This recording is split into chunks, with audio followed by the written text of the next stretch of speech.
have to know that truth is what it is. We cannot conceptualize it with our human awareness. We cannot order it. We cannot manipulate it. We cannot organize it. It is what it is, has been and will be. And what is the truth?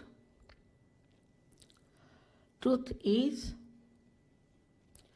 that we are surrounded, or we are penetrated, or we are nourished, looked after and loved by a very subtle energy,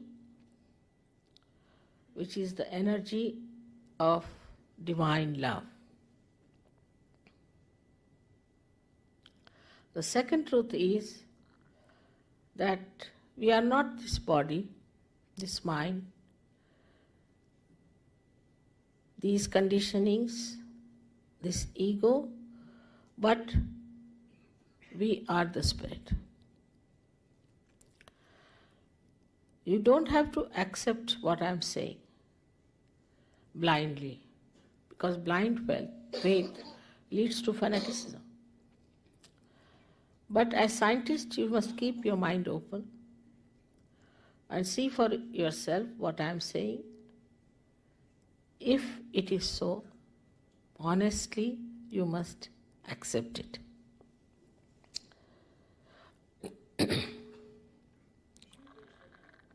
We know so much through science about our civilization, our advancement. This is the advancement of a tree which has grown outside very much. But if we do not know our roots, we will be destroyed. So it is important to know about our roots. And this is what it is that I would say are our roots. As you can see, there are 7 centers within us.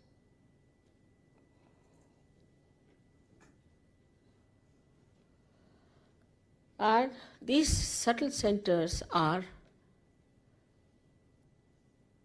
placed in the spinal cord and in the brain. These cater to our physical, mental, emotional, and spiritual needs. On the physical side, they manifest the energy for the use of our plexuses, which look after our physical problems. That is on the right side. The energy which is supplied by this yellow line, a subtle channel, we call it as the Pingala Nadi. This supplies energy for our physical and mental actions. So this is the power of action within us, which also caters to the right sympathetic nervous system. The another channel you see on the left hand side is the channel by which we desire, put our energy to our desire. So this is the power of desire and looks after our emotions. This is the one which looks after our conditionings also. At the end of these 2 channels, they create 2 institutions. One on the right side crosses over, and the yellow balloon that you see is the ego, is the balloon of ego that we have. And the left hand side one, which conditions our mind, is the balloon of superego.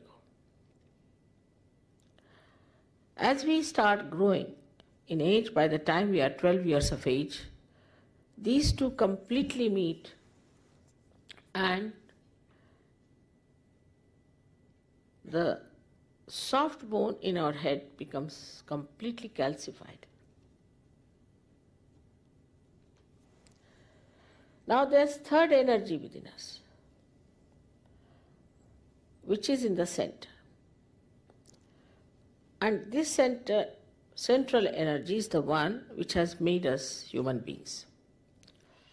And these centers are the milestones of our evolution. So now the last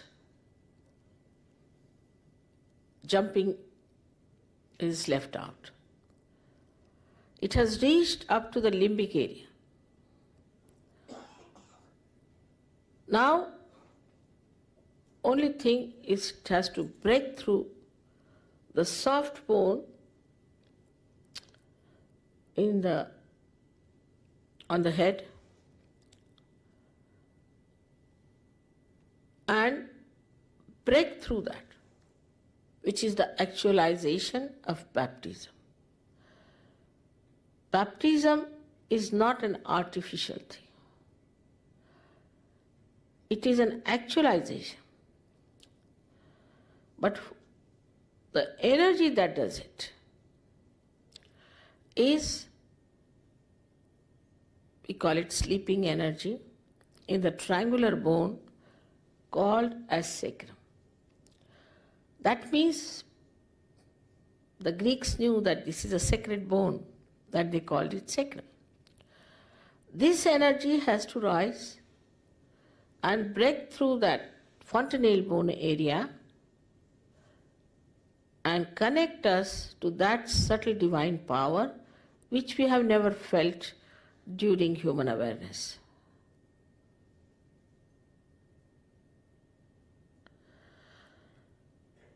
Thus, we get connected to this divine power and we start feeling it on our fingertips. It's described in the Quran that at the time of resurrection, your hands will speak and they will give witness against you.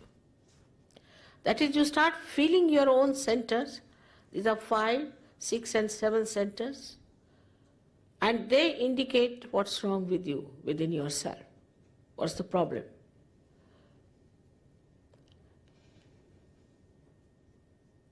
Also, you can feel the cool breeze coming out of your head. Cool breeze of the Holy Ghost. Because this sleeping power, which is called as the Kundalini,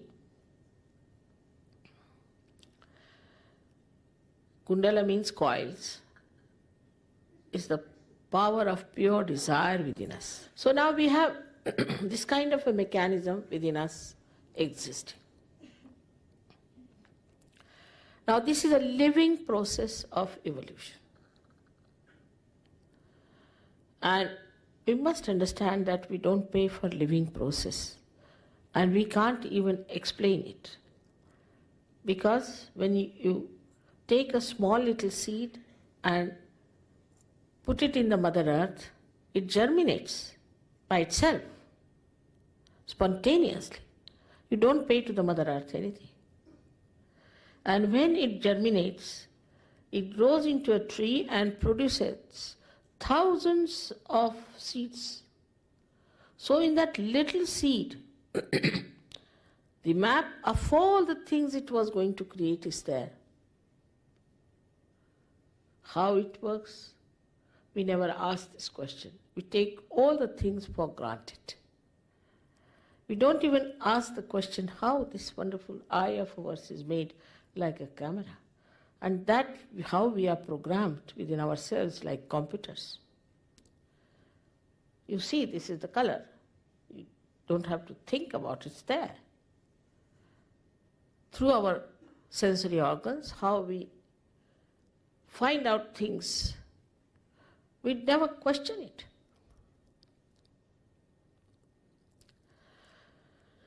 But to answer now all our questions, we have to become the divine computer.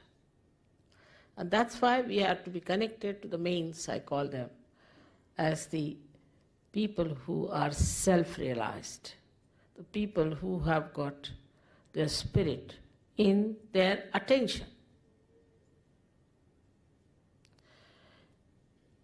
When the attention is enlightened through this happening, then you can see the absolute truth. Like supposing you are holding on to a snake, and there's darkness, and somebody tells there is darkness. But you have got a snake in your hand. I can see it. You say, no, I think it is a rope. Now, if you put on the light, immediately that person will drop.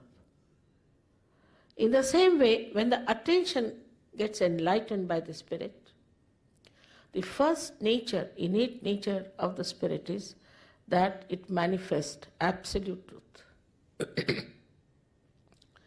You immediately become so empowered that you give up all those habits which are destructive to your life. Immediately. I've seen people giving up drugs overnight in London. Alcoholism, all kinds of things. I was amazed the way it's working. It's your own power within you. It's just there. It's existing. There's no obligation of any kind. It's just one enlightened candle can enlighten another candle. That's how it works. Every religion has said that you seek yourself. So there was nothing wrong with all the prophets, incarnations, all the saints. They all said the same thing. But we have missed the point. Everything has become either money-oriented or is an intellectual probing. It is through intellectual probing you reach a point where you realize that you have not reached the reality. So what should we do?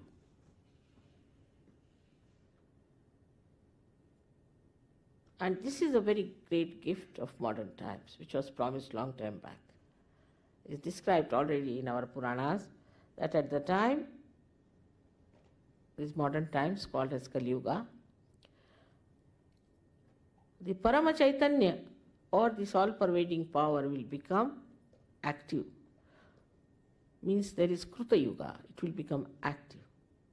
And through it, thousands of people will get their realization. Even in the Bible, they have said that it's quite a limited number. John has written in his Revelation, it's quite a limited number, but we have already crossed that. And so many people have to become realized souls. It's very important today, and it's so easy. Sahaja. Saha is with, Ja is born.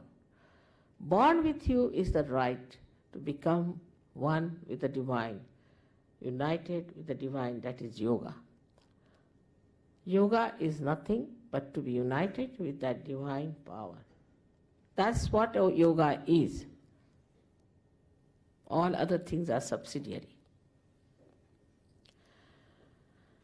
This union brings forth new dimensions on our central nervous system. As an evolution, we always develop a new dimension.